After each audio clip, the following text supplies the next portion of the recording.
오늘 우리에게 주시는 하나님의 말씀은 디모데전서 1장 12절에서 16절의 말씀입니다. 저 여러분 한 절씩 교독하시고 마지막 16절을 함께 읽겠습니다. 나를 능하게 하신 그리스도 예수 우리 주께 내가 감사함은 나를 충성되이 여겨 내게 직분을 맡기심이니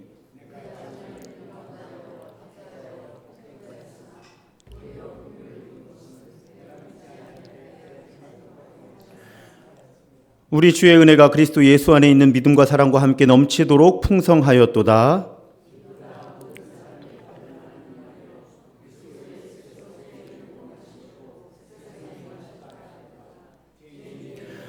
함께 읽습니다. 그러나 내가 긍휼을 입은 까닭은 예수 그리스도께서 내게 먼저 일체 오래 참으심을 보이사 후에 주를 믿어 영생 얻는 자들에게 본이 되게 하려 하심이라. 아멘. 우리 모두에게는 분노라고 하는 감정이 있습니다. 여러분들은 언제 분노하십니까? 저는 가장 분노에 취약해질 때가 운전할 때입니다. 제가 그래도 좀 온유하잖아요. 그렇죠? 동의하지 않으시는데 운전할 때가 되면 이상하게 이 분노가 막 치솟습니다. 입에서 거친 말이 나올 때도 있고요.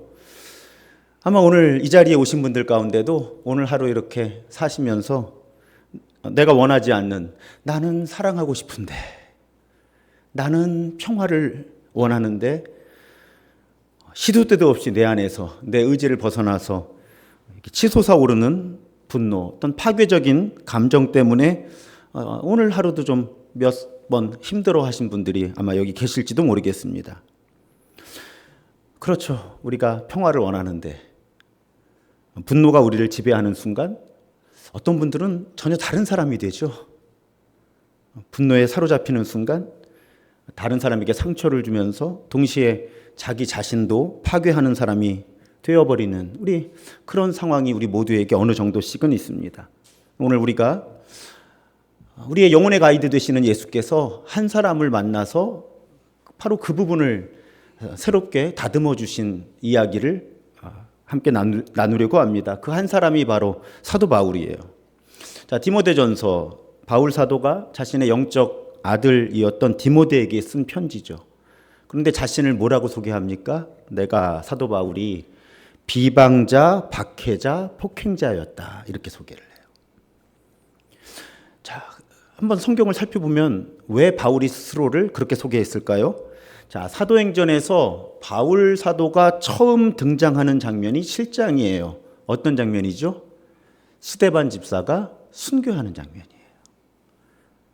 자, 스데반을 피고로 해서 아주 형식적인 재판이 이루어지는데 그때 아주 중요한 요소 가운데 하나가 뭡니까? 거짓 증인들을 세우는 거잖아요. 자, 스데반을 유죄로 만드는 거짓 증인들. 그런데 그 거짓 증인들의 옷을 맡아준 사람이 사도 바울이에요. 그렇게 처음 성경에 등장하는 거죠. 바울 사도가. 그러니까 바울은 폭력과 살인의 장면에 성경에서 처음 등장하는 거예요. 아마 사도행전을 기록하면서 사도행전을 기록하게 하신 성령님께서 의도가 있으셨던 것 같아요. 다메섹 도상에서 처음 등장하지 않아요. 스데반을 내게 폭행을 가해서 죽음에 처하게 하는, 거기서 사도 바울이 뭔가 주도적인 역할을 감당한 것처럼 그렇게 사도행전은 사도 바울을 처음 등장시킵니다. 자, 7장에서 그런 일이 있고요. 8장에 보면 바울이 교회를 박해하죠. 자, 개역 개정은 잔멸이라고 번역을 하고요. 새 번역은 사도 바울이 교회를 없애려고 날뛰었다 이렇게 번역을 합니다. 없애려고 날뛰었다. 바울은 분노에 가득 차서 날뛰었던 사람이라는 거예요. 자, 8장은 바울을 그렇게 소개했고요. 그럼 9장은 바울을 어떻게 소개하고 있을까? 9장 1절을 새 번역으로 보면 사울은 여전히 주님의 제자들을 위협하면서 살기를 띠고 있었다. 이렇게 새 번역으로 소개를 해요. 자, 그냥 분노했던 수준이 아니죠. 살기가 가득했던 사람이었다는 거예요, 사도 바울이. 자, 이쯤에서 또 궁금하신 분들, 제가 몇 년 전에 말씀드렸는데 사울과 바울은 언어의 차이입니다. 제가 어릴 때 저에게 그렇게 가르쳐 주신 목사님들이 여러 분 계셨어요. 사울은 큰 자, 바울은 작은 자란 뜻인데 사울이 본래 큰 사람이란 이름이었는데 예수 그리스도를 만나고 회심해서 스스로를 작은 자라 뜻하는 바울로 개명했다. 근거가 없습니다. 사울은 히브리식의 발음이고요. 바울은 그러니까 헬라어식 발음이에요. 그러니까 사울이나 바울이나 의미의 차이는 없다는 거죠. 이걸 헬라식으로 부르느냐 히브리식으로 부르느냐에 따라서 사울 바울이 나뉩니다. 혹시 모르시는 분 계실까 봐 한번 설명을 드립니다. 저는 섞어 쓰는 거예요. 그러니까 제가 사울이라고 이름을 붙이든 바울이라고 이름을 붙이든 별 차이가 없다는 거예요. 특별하게 의도는 없습니다. 자, 그러니 여러분 지금 사도행전 7장, 8장, 9장이 소개하는 바울은 원래 어떤 사람이었다는 거예요? 바울이 디모데에게 스스로를 비방자, 박해자, 폭행자라고 소개할 만한 그런 인물이었다는 거예요. 분노를 넘어선 살기까지 가득했던 그런 사람이었다는 것입니다.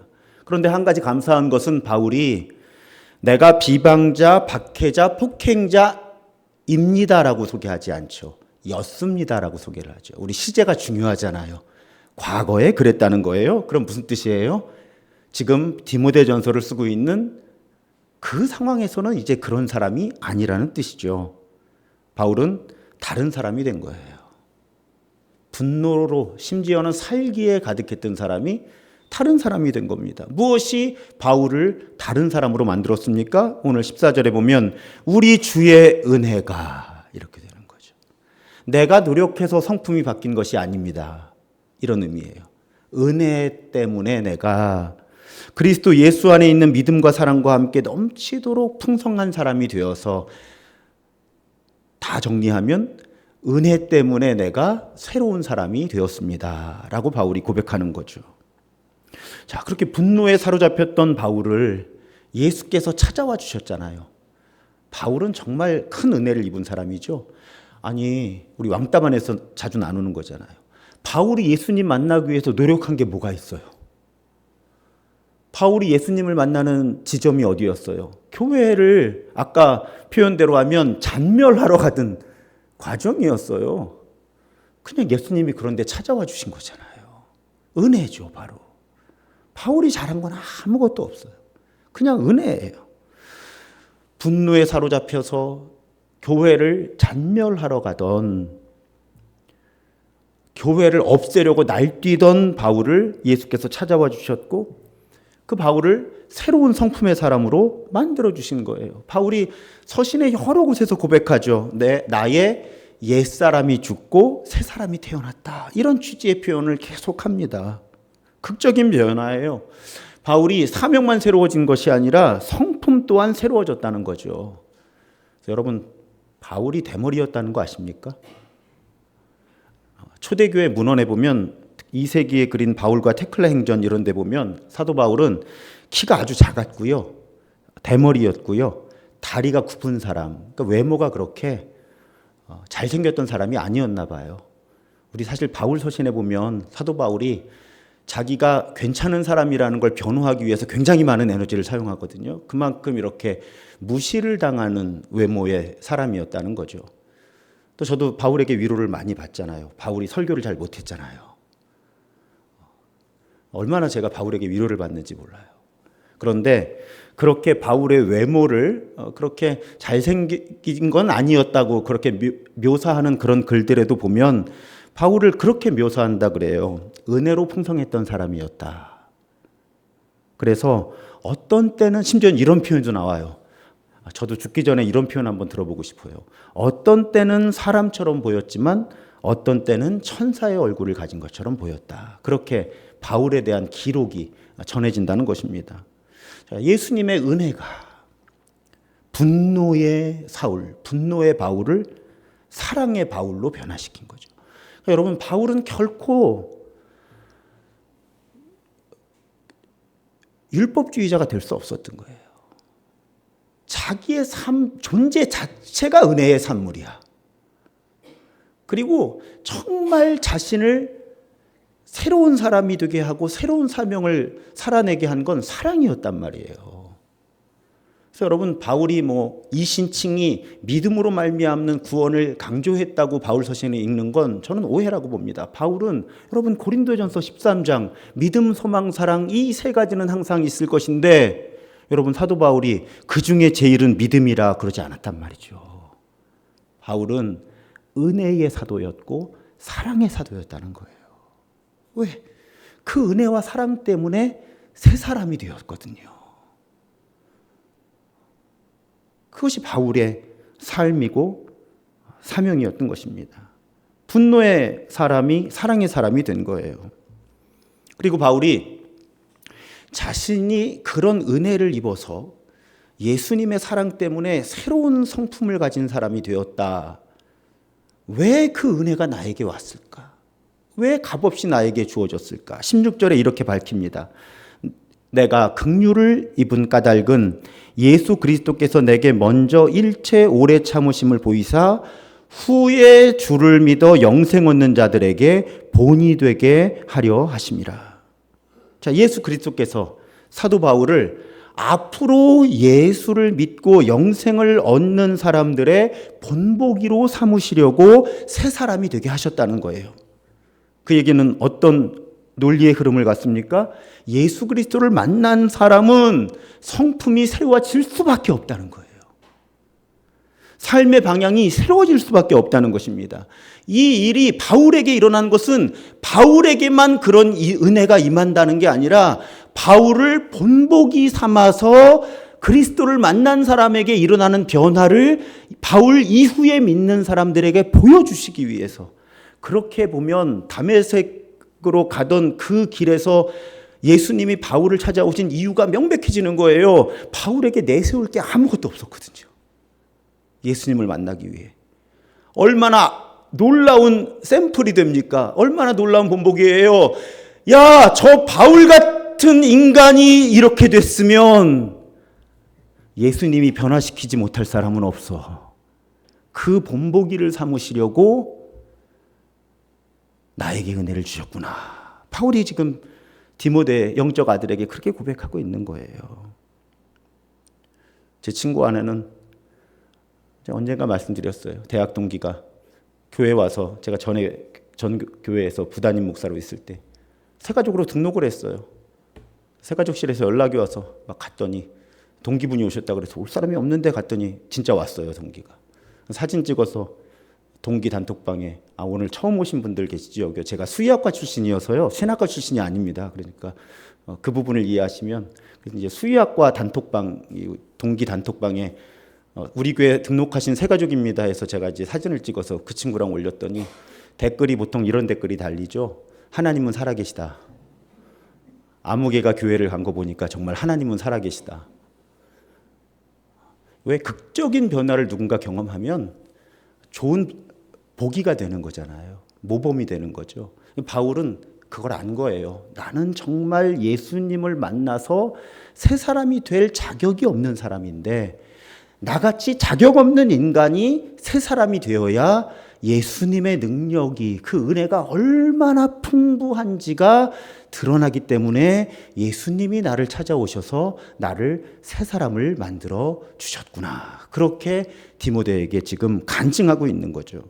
바울은 로마서 6장 6절에서도 이렇게 말합니다. 우리의 옛사람이 그리스도와 함께 십자가에 달려 죽은 것은 죄의 몸을 멸하여서 우리가 다시는 죄의 노예가 되지 않게 하려는 것임을 우리는 압니다. 그래서 우리가 그리스도를 만나서, 특별히 그리스도를 만나고 그리스도를 영접하고 예수를 믿고 따르기로, 예수님이 메시아이십니다, 그리스도이십니다, 나의 주님이십니다, 나의 왕이십니다를 고백할 때 우리는 옛사람이 죽는다. 새 사람이 태어난다. 주어가 나가 아니고 우리예요. 우리가 누구예요? 모든 그리스도인들이죠. 그것이 모든 그리스도인들에게 일어난다는 것입니다. 우리가 그리스도인이 된다는 것의 표현은 우리의 성품의 변화로 드러날 수밖에 없다는 거예요. 옛사람이 죽으니까. 새 사람이 태어나는 거니까. 부담되시죠? 여기 다 그리스도인들이 있을 거 아니에요. 옛사람 다 죽으셨나요? 전부 새 사람이 되셨나요? 그래서 우리 교회 금기어 있잖아요. 예수 믿어도 사람은 안 변해. 이거 우리 교회 금기어입니다. 예수 믿어서 사람이 안 변하면 그게 무슨 복음이에요? 사람이 안 변하는데 어떻게 복음이야? 사람이 변해야 복음이지. 사람이 변해야 세상이 변하는데. 우리 교회 금기어입니다. 목사님 예수 믿어도 사람 안 변해요. 이거 우리 교회에서 큰일 나는 말이에요. 제가 혹시 그런 말씀 하시는 분 계시면 우리 교회는 의무적으로 성경 공부 안 시키는데 제가 강제로 왕따반 집어넣을 거예요. 바울이 증언하잖아요. 그리스도인이라면 누구나 그리스도를 만나기 전에 옛사람은 죽고 그리스도를 만난 새로운 사람이 태어납니다. 적어도 우리가 이게 어렵고 잘 안 돼도 알고는 살자고 제가 자꾸 말씀드리잖아요. 자꾸 이게 어렵고 안 되니까 아예 교회에서 그런 얘기를 안 해. 너무 교회에서 그런 얘기를 안 하니까 심지어 교회에서 예수 믿어도 사람 안 변한다는 유행어가 나오는 거예요. 성경을 안 읽으니까. 우리가 정말 그리스도인이라면 우리의 성품이 새로워져야 되는 거예요. 제가 특히 11월, 12월에 이 부분을 굉장히 강조하잖아요. 작년 송구영신 예배 때보다 얼마나 다른 사람들 계셨습니까? 꼭 가족들하고 얘기해 보세요. 정말이에요. 그렇지 않으면 우리 자극받지 않아요. 이만하면 됐다 싶죠. 꼭 가까운 사람들하고 한번 얘기해 보세요. 작년 이맘때하고 올해 이맘때하고 내가 얼마나 변한 것 같아. 여러분 사실은 그 질문이 우리 영적 여정의 본질인 거예요. 얼마나 예수님 닮은 존재로 빚어지고 있냐는 거죠. 제가 어제도 우리 지방회 교역자들 사모님들이 여기서 모여서 이제 회의를 한 달에 한 번 하는데 회의 전에 그 교회 이 호스트를 하는 교회 담임 목사가 설교를 해요. 제가 그런 말씀 드렸어요. 우리 지방회에서 우리 교회가 좀 괜찮은 교회로 소문이 났나 봐요. 그래서 제가 3B를 경계하자고 얘기하잖아요. 교회를 평가할 때 사람 수, 재정, 건물과 시설 가지고 좋은 교회 판단하는 거 아닙니다. 제가 그런 말씀을 드렸어요. 이 세 가지로 보면 우리 교회는 괜찮은 교회일 수도 있다고. 뭐 새가족들도 계속 찾아오고 재정도 뭐 저 처음 왔을 때 7년 전하고 비교하면 뭐 굉장히 안정적이고 뭐 시설도 비가 좀 가끔 새서 그렇지 뭐 시설도 좋고. 그러니까 3B의 기준으로 보면 신도중앙교회는 괜찮은 교회일지 모르지만 제가 왜 창립 감사 예배 때 설교 제목이었잖아요. 저는 교회가 그립다고. 우리 신도중앙교회가 언제 진짜 교회 되나 그립다고. 오해하지 마십시오. 우리 교회가 가짜 교회란 뜻이 아닌 거 아시죠? 우리에게는 계속 갈 길이 있으니까. 사람 수가 몇 명인 것하고 관계없이 재정이 몇 억이냐 이거하고 관계없이 얼마나 좋은 건물과 시설을 갖추고 있느냐 이것과 관계없이 우리가 얼마나 예수님 닮은 사람인가? 예수님 따라 살고 있나? 도대체 이 지역에 우리 교회가 얼마나 도움이 되나? 뭐 이거는 끝이 없는 여행이니까 우리는 계속 교회를 그리워하면서 그 길을 걷는다. 어제 제가 우리 지방회 목사님들, 사모님들 앞에서 그렇게 설교를 했어요. 우리가 정말 그리스도인으로 신실하게 영적인 여정을 걷는다면 주변에서 네가 변하고 있다는 얘기를 들을 수 있어야 되는 거예요. 이건 저에게도 부담되는 말이에요. 그런 너는 뭐 계속 이제 제 안에 성령께서 외쳐 주시죠.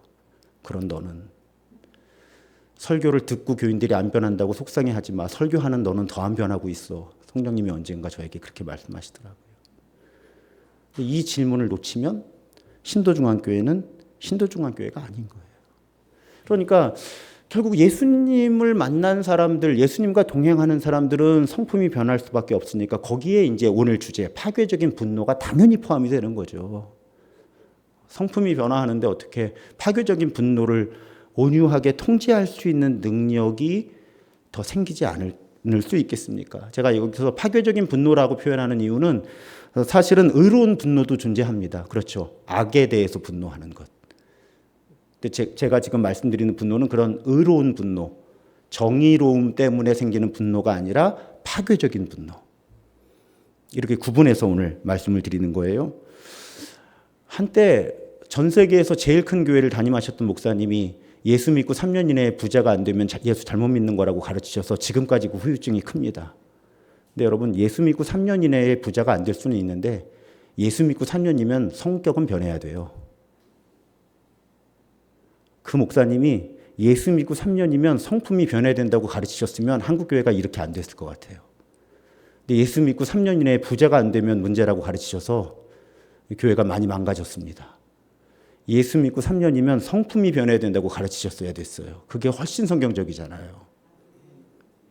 그래서 여러분, 교회는 아주 오래전부터 파괴적인 분노를 죄로 규정해 왔어요. 죽음에 이르게 하는 7가지 큰 죄 가운데 분노가 굉장히 중요하게 자리매김하고 있습니다. 그래서 교회 전통에서 계속 이 분노의 문제를 가르쳐 왔어요. 사막 교부였던 아가톤이라는 분이 이런 글을 남겼죠. 분노에 찬 사람은 설령 그가 죽은 자를 살려냈다 하더라도 하나님을 기쁘시게 하지 못한다. 그러니까 분노가 얼마나 나쁘냐 하는 거죠. 죽은 사람을 살리는 능력을 가지고 있다고 해도 분노에 찬 사람은 하나님을 기쁘시게 하지 못한다. 야고보서 1장 역시 같은 증언을 합니다. 내 사랑하는 형제들아, 너희가 알지니 성내기를 더디하라. 사람이 성내는 것이 하나님의 의를 이루지 못함이라. 사람이 성내는 것이 하나님의 의를 이루지 못함이라. 여러분, 교회에서 찔려. 교회에서 화내시지 마세요. 화내시지 마세요. 여기 말씀에 있잖아요. 사람이 성내는 것이 하나님의 의를 이루지 못한다고요. 찔려라. 이번 주일에 연말 기획위원회 있는데 여러분, 말씀을 말씀으로 받아야죠. 반대로 여러분 아시죠? 분노만큼 사탄한테 좋은 재료가 없어. 사람 망치고 교회 깨뜨리는데 분노만큼 좋은 재료가 없어요. 그래서 우리가 파괴적인 분노를 일으키는 것은 사탄한테는 너무나 좋은 기회를 주는 거야. 그 사람 망치고 공동체 막 깨뜨리고. 그래서 에베소서 4장에 보면 분노하는 건 어쩔 수 없어도 사탄이 그 분노를 이용하는 데까지는 가지 말라는 가르침이 있잖아요. 그러니까 분노가 치밀어도 표현이 일시적으로 된다고 해도 이걸 사탄이 이용하는 지경까지 이르지 않도록 조심하라는 경고가 에베소서 4장에 주어져 있는 거예요. 자, 분노를 통해서 하나님의 의가 이루어질 수 없다.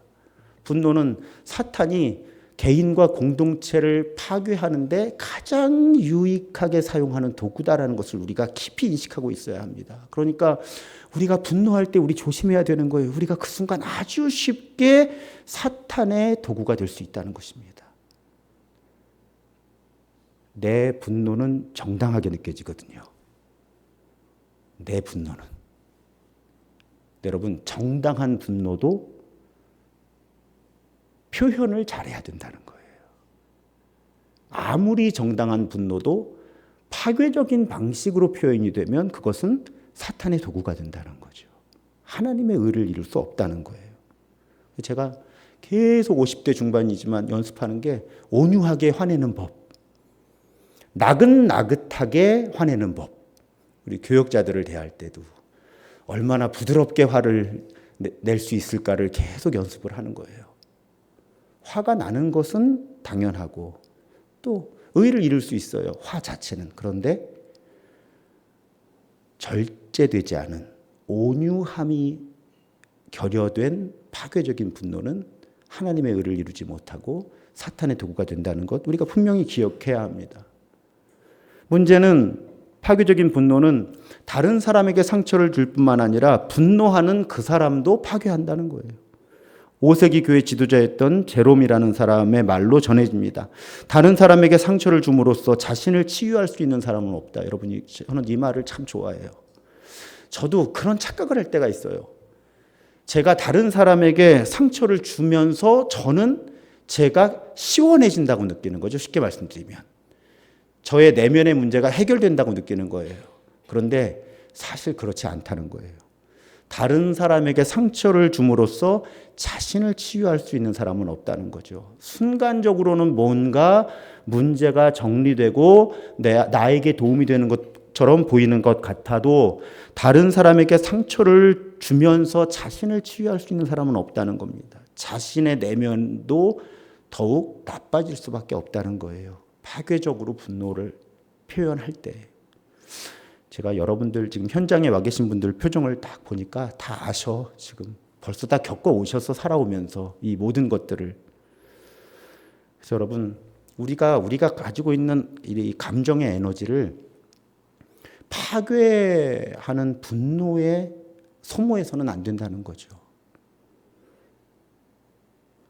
이 건설적인 방향의 은혜와 사랑에 사용하기 위해서 늘 깨어서 은혜를 구하면서 훈련해야만 한다는 것입니다. 그렇다면 자, 우리가 어떻게 우리 영혼의 가이드가 되시는 예수님과 함께 이 파괴적인 분노에 대처할 수 있을까? 여러분, 매년 초에 한번 이 의식 성찰 혹은 마음 살피는 거에 대해서 예전에 렉시오 디비나 했듯이 토요일에 한 2번 정도 특강을 좀 열까 지금 고민을 하고 있는데요. 우리가 자기 마음의 움직임을 느낄 수 있도록 마음을 살피는 연습을 해야 돼요. 그리스도인들이 이게 필요한데 이거 너무 몰라요. 여기에 결정적으로 도움이 되는 요소가 침묵인 거예요. 이렇게 의도적으로 의식적으로 침묵을 하면 마음의 움직임을 느끼기에 쉬운 상태가 되는 거예요. 내 마음에서 어떤 에너지가 어떻게 움직이는지.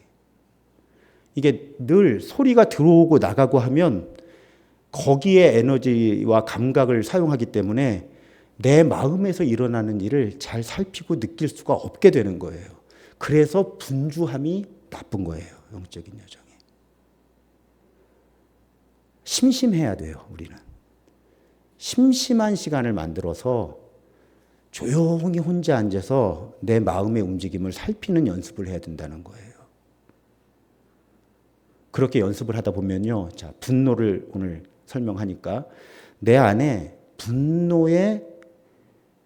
분노가 이렇게 올라올 때 그 분노를 잠시 그 자리에 두고 살펴볼 수 있는 능력이 생겨요. 물론 1, 2년 갖고 되는 건 아니에요.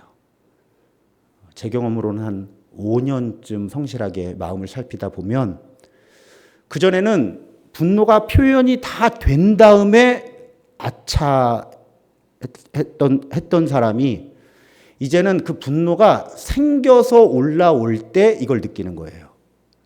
그리고 거기에 그 분노의 에너지를 가만히 둘 수 있게 돼요.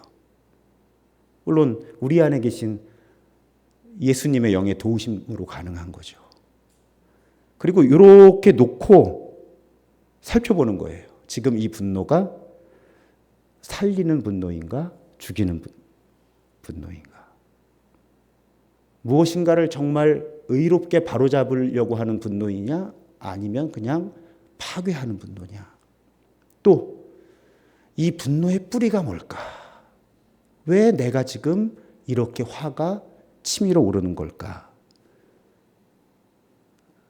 크게 말씀드리면 사랑인가 두려움인가? 그 분노의 뿌리까지 볼 수 있게 돼요. 또 분노가 이렇게 멈춰 있는 상태에서 이 분노는 지금 표현되어야 하는가 아닌가?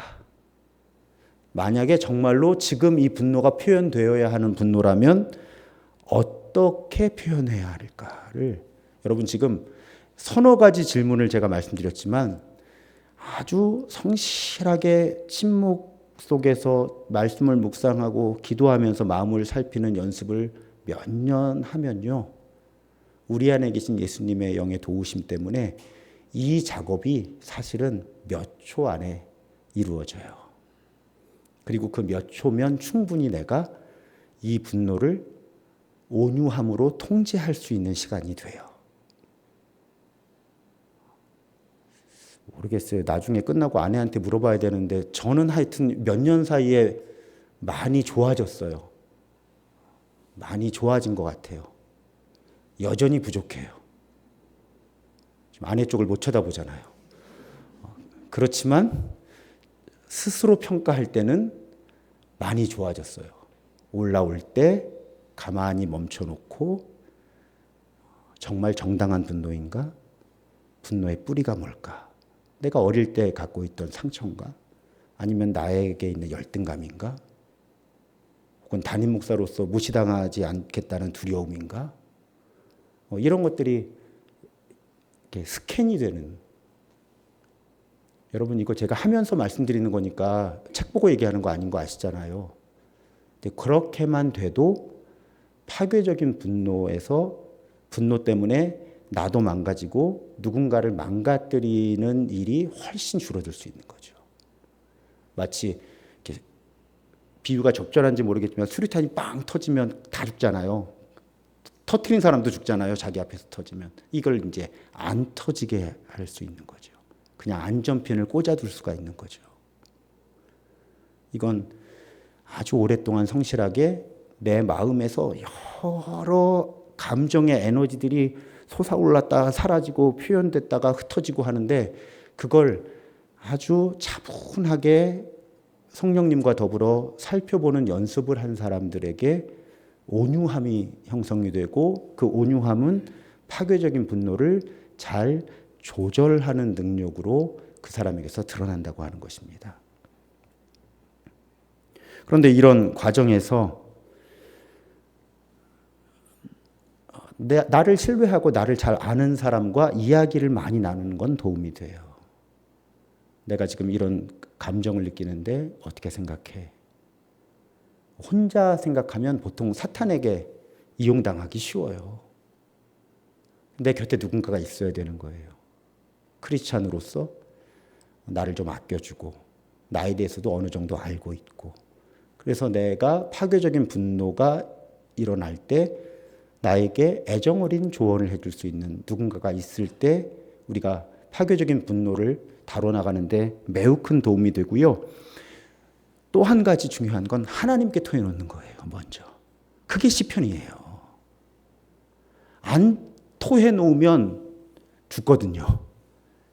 자기가 죽든 다른 사람이 죽든 둘 다 죽든. 그러니까 하나님이 어떻게 하신 거예요? 하나님께 토해놓도록 시편을 우리에게 주신 거죠. 우리 살라고. 다 토해놓고 살라고. 그래서 시편, 많은 시편들, 슬픔과 아픔을 노래한 많은 시편들이 주변에 자신을 괴롭히는 사람이나 심지어는 하나님에 대한 원망으로 시작해서 마지막에 감사로 끝나면서 굉장히 파괴적인 에너지가 죽이는 에너지가 희망과 살리는 에너지로 바뀌어서 마무리되는 시편들이 많잖아요. 하나님이 우리에게 은총의 통로로 다 주신 거예요. 우리가 나도 죽이고 남도 망치는 그런 분노를 잘 조율해 나갈 수 있도록 우리에게 시편을 주신 거죠. 그런 연습이 우리에게 성실하게 이루어져야 되는 거예요. 하지만 지금 파괴적인 분노가 내 마음에서 움직이는 것을 살피는 것에 대해서 말씀을 드렸는데 이것만으로는 근본적인 대책이 이루어지지는 못합니다. 근본적인 대책은 갈라디아서 5장에 사도 바울이 이렇게 말해요. 내가 이르노니 너희는 성령을 따라 행하라. 그리하면 육체의 욕심을 이루지 아니하리라. 그러니까 자, 부정적인 요소를 다루는 것과 긍정적인 요소를 다루는 게 있는 거예요. 부정적인 요소를 다루는 건 지금껏 말씀드린 대로 내 안에 있는 분노를 살피는 연습, 또 가만히 제자리에 두고 성찰하고 성령님과 더불어 이 분노를 잘 처리해 나가도록.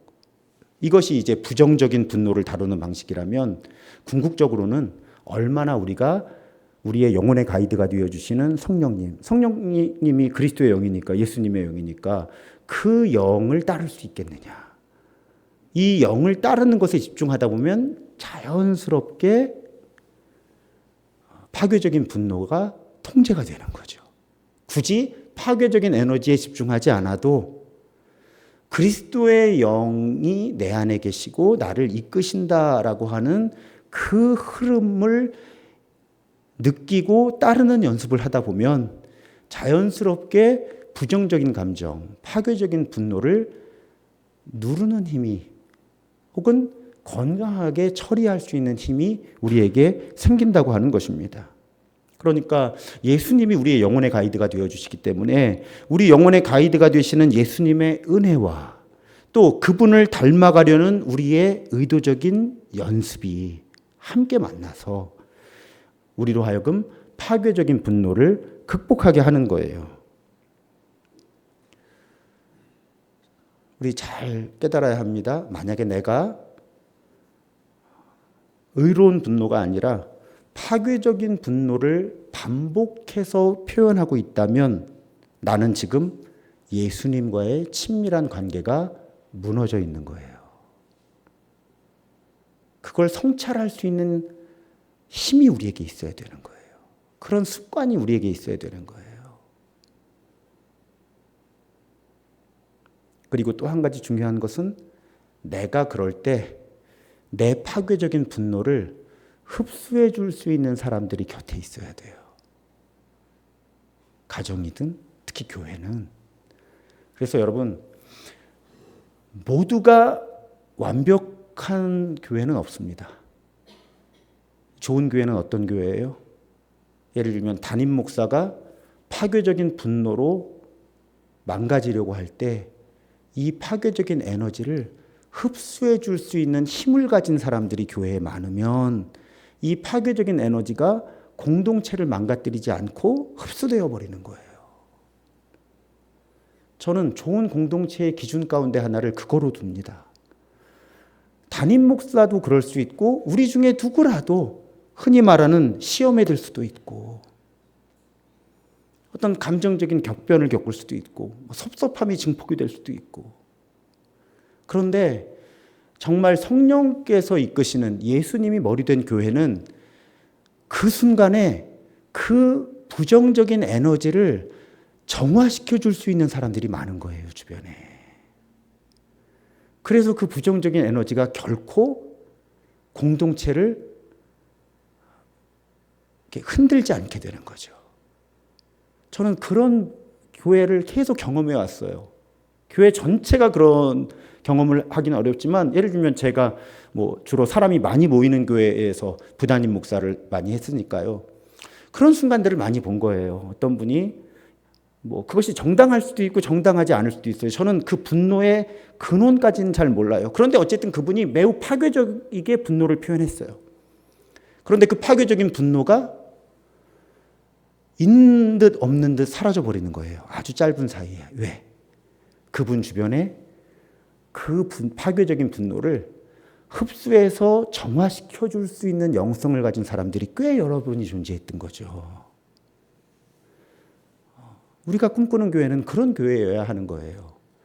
하나님, 아무도 화내지 않는 교회가 되게 해주십시오. 이건 어쩌면 비현실적인 기도일지도 몰라요. 그래서 담임 목사로서 저의 기도는 우리 가운데 누군가가 어느 순간에 파괴적인 분노를 표현할 수밖에 없지만 그럴 때 누군가가 그 파괴적인 분노를 잘 흡수해서 정리해 줄 수 있으면 좋겠다. 정화시켜 줄 수 있으면 좋겠다. 사실은 그 사람이 하는 일이 아니죠. 그 사람이 그 사람 안에 계신 예수님의 영과 함께 그 일을 하는 거죠. 여러분들의 속회나 사역하는 부서나 교회 전체가 그랬으면 좋겠어요. 성령님이 이끄시는 교회의 한 가지 매우 중요한 표현이라고 저는 그렇게 생각을 합니다. 사랑하는 여러분, 우리가 그렇게 우리 안에 계신 그리스도의 영과 더욱 친밀해지면서 우리 안에 죽이는 분노, 파괴하는 분노를 살리는 사랑으로 바꿔나가는 사람들이 되기를 주님의 이름으로 축복합니다. 그리고 우리 교회가 그런 성도들이 늘어나면서 특히 직분이 높을수록 그 책임이 있는 거예요. 직분이 높을수록 부정적인 에너지를 잘 흡수해서 그것을 정화시키는 사명이 있는 겁니다. 우리 교회에, 우리 공동체에 그런 성도들이 늘어나면서 우리 교회 역시 분노를 흡수하는 사랑이 더욱 가득하게 되기를 주님의 이름으로 축복합니다.